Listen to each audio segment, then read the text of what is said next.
کہ آپ کسی فقیر کے پاس جائیے، اس سے کسی خواہش کا اظہار ہی مت کیجیے، آپ کے سارے کام از خود ہوتے چلے جائیں گے۔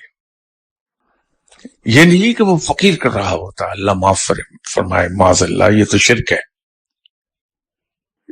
یہ اس فقیر کا دوست ہے اوپر بیٹھا ہوا جو سارے کام کر رہا ہے، تو وہ از خود لحاظ کرتا ہے اللہ کہ یہ میرے دوست کے پاس جانے والا ہے، اس کو لک آفٹر کرتا رہتا ہے۔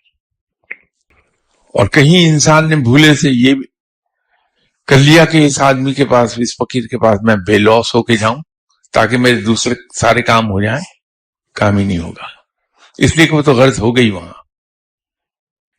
آپ مزار پہ جاتے ہیں، فاتحہ پڑھیے، سلام کیجیے، واپس آ جائیے، تماشا دیکھیے کیا ہوتا ہے۔ بات ہو رہی تھی اصول فطرت کی کہ انسان جس چیز کے پیچھے بہت زیادہ بھاگتا ہے وہ کام کبھی نہیں ہوتا، وہ خواہش کبھی پوری نہیں ہوتی، اور جتنا بے پرواہ ہو جائے سب کچھ خود بخود ہونے لگتا ہے۔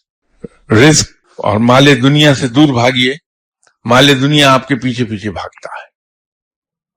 آپ مال دنیا کے پیچھے بھاگنا شروع کر دیجیے، یہ دور بھاگ جائے گا۔